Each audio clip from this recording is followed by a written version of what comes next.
The title of this talk, Doctors Don't Rule the Resus,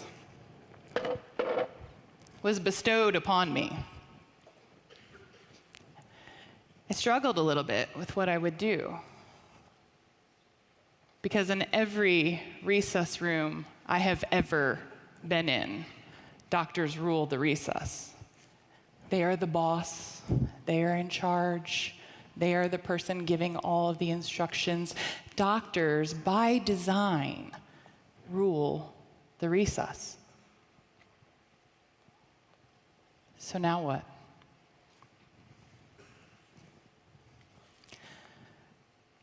Just a few moments ago, you were all worried. I sat on my hands. There's an immense amount of fear in doing something different and saying something different.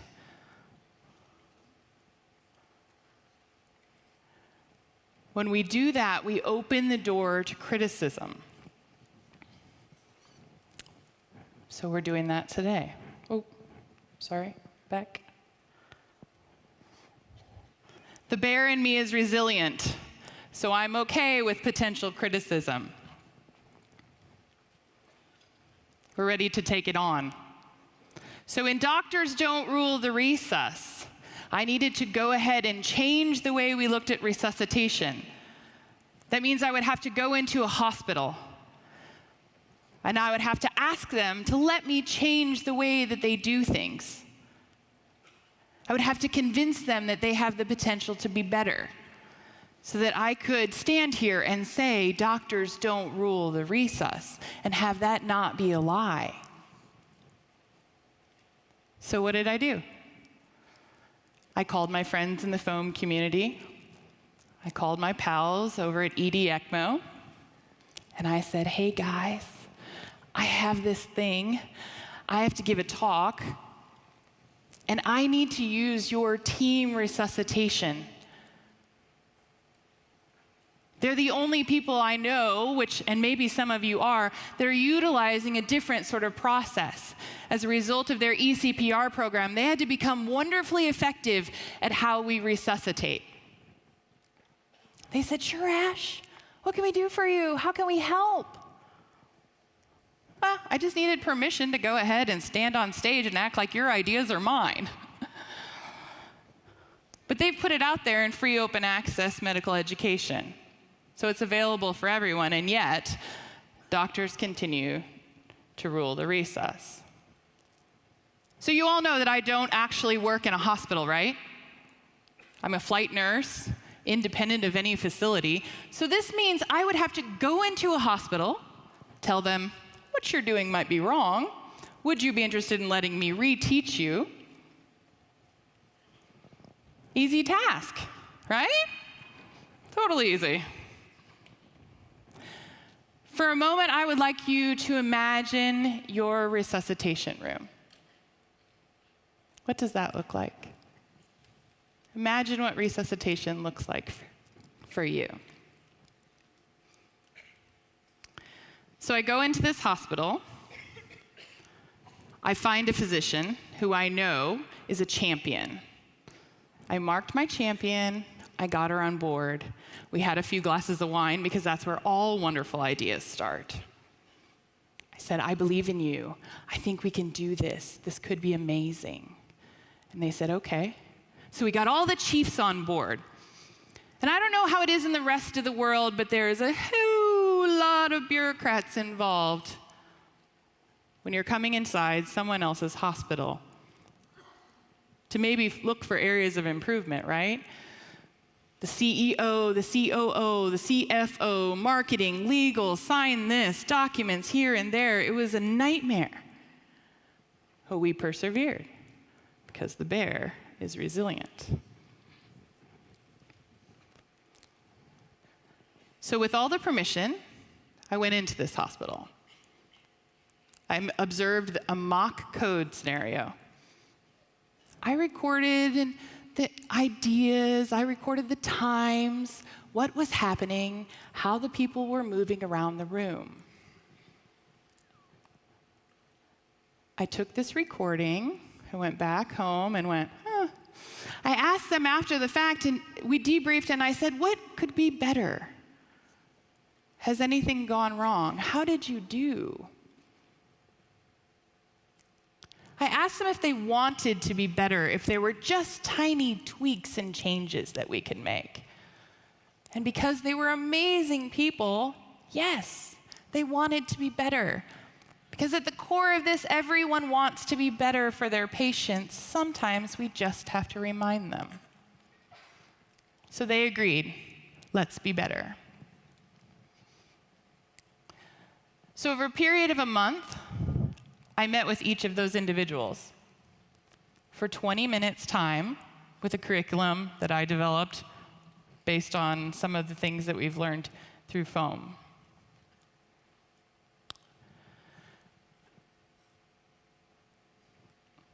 There are 5 key concepts. The first of which is ergonomics. Ergonomics rules the resus. So they had just designed all their carts and cabinets, but they stopped at that. They had decided where it was efficient to put all of the things, but never considered where it was efficient to put all of the people. Where do the people stand? Where is the clock in the room? Who is doing the recording?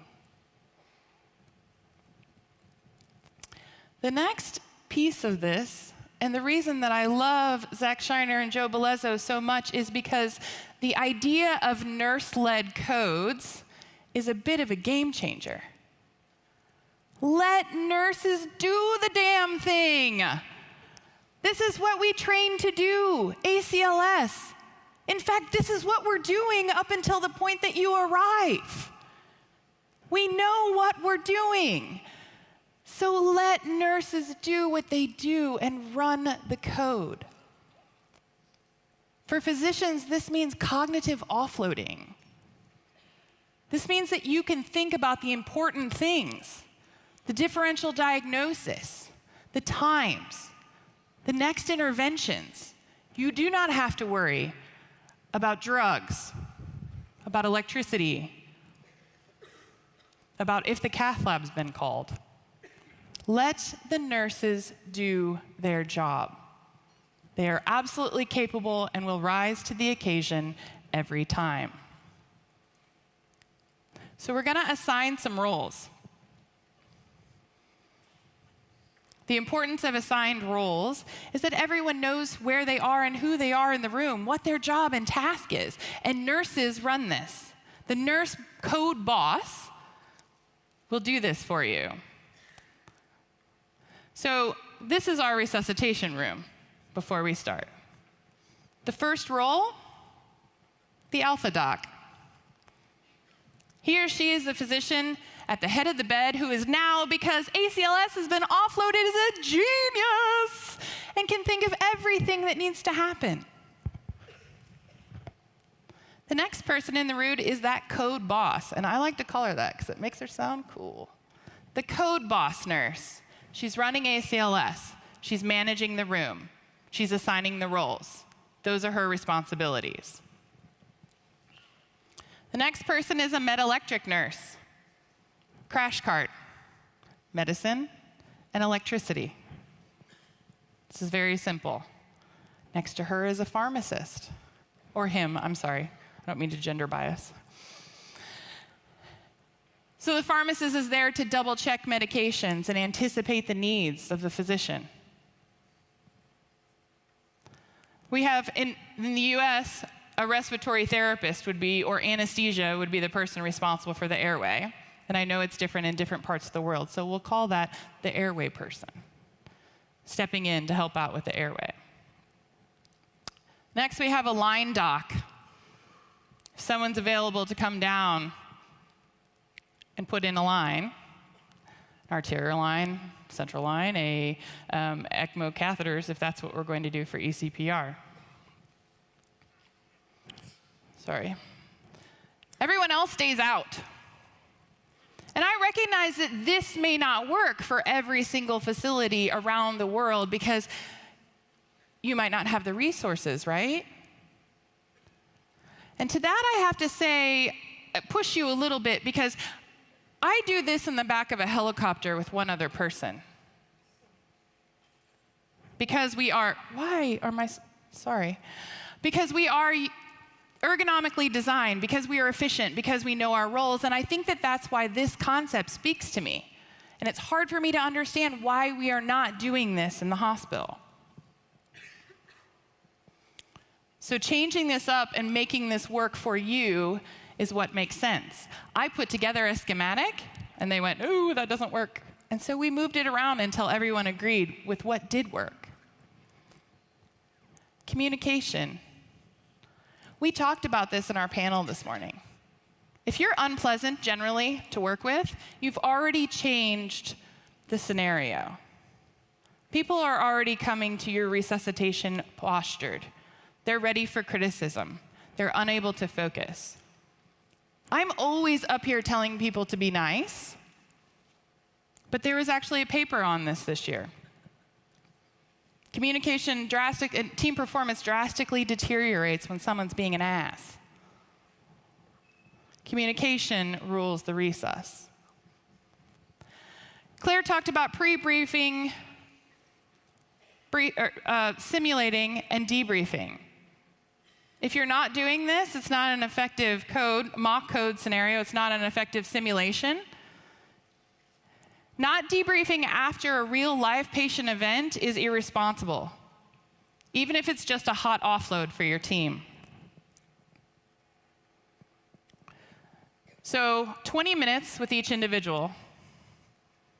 A week later, a 6-minute video, spaced repetition of concepts. And then we were ready. In the total time, those two things and these codes took 1 hour and 57 minutes of each individual's time. This all occurred while they were on shift, during their lunch, so there was no paid additional time. I showed up. I was ready for the big sim, and we epically failed. Because of scheduling and staffing, 2 of the people that I had already trained wouldn't be there. Shit. Now what am I going to talk about? But traffic was bad. I figured we could probably gain something from the experience, and so we went ahead anyway. We simulated. 2 people who weren't part of the education came down. They simulated as well. It turned out to be epic. It was incredible. The nurse code boss was amazing. She upped her game, and she was on top of it. The scenario was more difficult than the first. She and the physician met their tone. They communicated. They closed the loop. They did all the things that we ask people to do to be effective. The 2 people who hadn't been educated, that didn't know who I was or what we were doing, in the debriefing process, minds blown about how different the scenario was. You could feel their excitement. They felt powerful. They felt like they mattered. This was an amazing experience for those people in the room who were empowered. After the fact, they asked if we could do this again.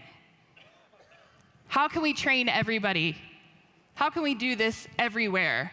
Because it feels so good. And not to mention the fact that the physician was able to come up with a number of different differential diagnoses, and was also to get the key piece of information from the family member that led to the save. That wouldn't have happened if she was responsible for ACLS. So with amazing results, I am hesitant to be excited about it. I can't celebrate it because some of you are skeptics. And it doesn't matter. It won't matter because my N is 1 and this isn't real research. But I am not here to prove to you. I am here to share with you. To share with you that in 1 hour and 57 minutes, for a small hospital in Central Texas, we changed the way resuscitation was done. I spent last week flying in the Alps. This is the Matterhorn at Air Zermatt. And as we flew around, they showed me the red sands from the Sahara, the billions of particles that are carried by a weather system that find themselves on the Alps. And I thought, man, isn't this us? Isn't this us and billions of particles all over the place with really great ideas that come together to make this huge difference in our patients' lives? We change the way that medicine is done. I believe in you. I believe in us. I sat there in fear. It was an awful moment, and you all felt it. It's scary. So I encourage you to go out and not be afraid, because it turns out I'm nearly done, and you're really not all that bad. Don't be afraid, because together, when we come together, we create this beautiful hue, this energy, all of this power, so take it back home and change the way resuscitation is done. Because doctors don't rule the resus. Teams do. Thank you.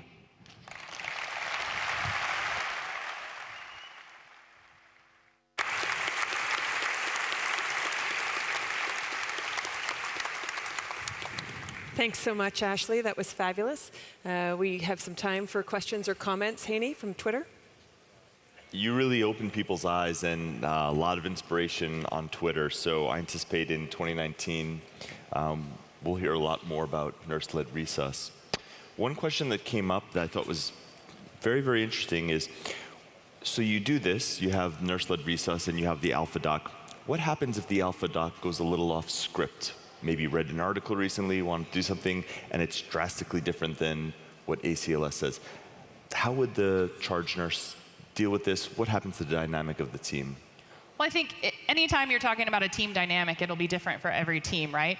But I hope that if a physician is employing some sort of new protocol or policy, that they're not waiting until the resuscitation event to do that. So if they are, bad on them.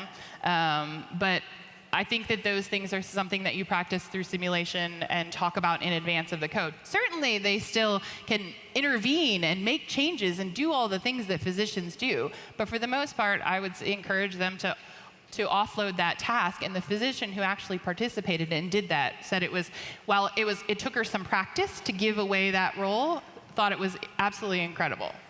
Great, thank you.